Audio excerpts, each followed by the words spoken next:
Pernah nggak sih kalian berpikir bahwa pintar saja itu ternyata tidak cukup?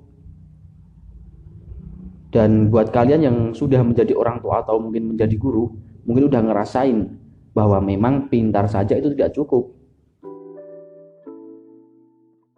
Apalagi saat ini pertumbuhan teknologi yang demikian hebatnya, terutama gadget sangat berdampak sekali pada anak usia remaja.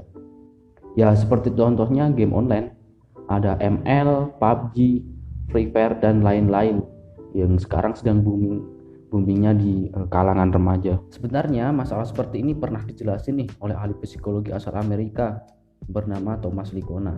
Nah di video ini gue bakal ngejelasin gimana konsep manusia pintar dan baik dari kacamata Licona. Lo tonton terus video ini sampai habis supaya lo dapat seluruh gambaran dari teori Licona dan paham apa yang dimaksud dengan karakter baik.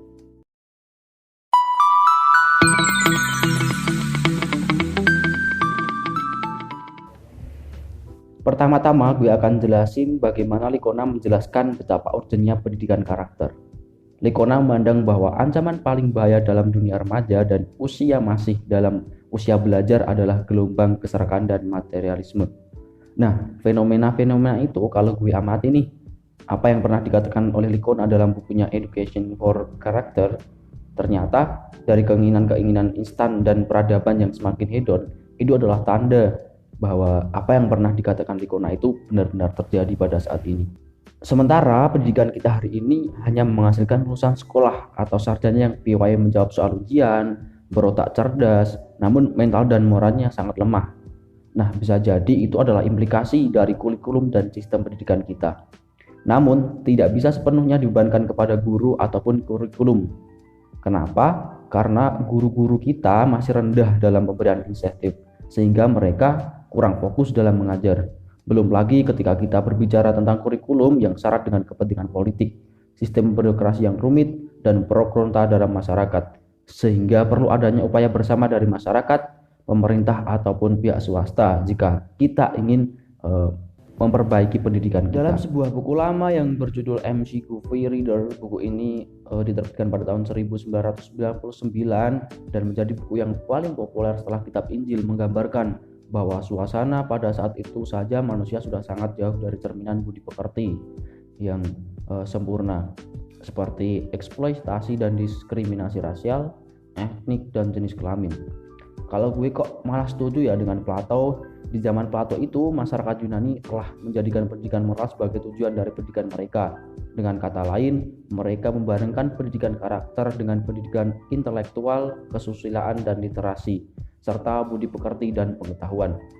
Kebijaksanaan kuno itu nyatanya terbukti melahirkan ilmuwan-ilmuwan jenius yang sangat berpengaruh di dunia. Sebut saja Aristoteles, Copernicus, atau Isaac Newton, dan masih banyak ilmuwan-ilmuwan lain yang berasal dari Yunani. Tapi sangat disayangkan nih, paradigma Plato atau yang sejenisnya semakin tenggelam setelah terhampar khususnya oleh dua kekuatan besar dalam sejarah ilmu pengetahuan akibat salahnya paradigma masyarakat saat itu. Yang pertama adalah teori Darwin atau yang ditetuskan oleh Charles Darwin. Beliau pernah mengatakan bahwa kehidupan biologis merupakan produk evolusi. Hal ini mendorong pemahaman masyarakat saat itu pada pemahaman bahwa moralitas bukanlah sesuatu yang kekal dan pasti, melainkan sesuatu yang dapat berevolusi. Nah, ini keliru dalam memahami. Harusnya teori Darwin itu digunakan dalam sains, bukan dalam ilmu-ilmu sosial. Yang kedua adalah relativitas Einstein. Mulanya sama nih dengan teori Darwin. Teori ini digunakan untuk menjelaskan perilaku fisik. Kemudian paradigma teori ini bergeser sebagai dalil dalam ilmu pengetahuan sosial. Maka muncullah sebuah pemikiran yang mengatakan bahwa semua itu relatif, tergantung pada sudut pandang Anda.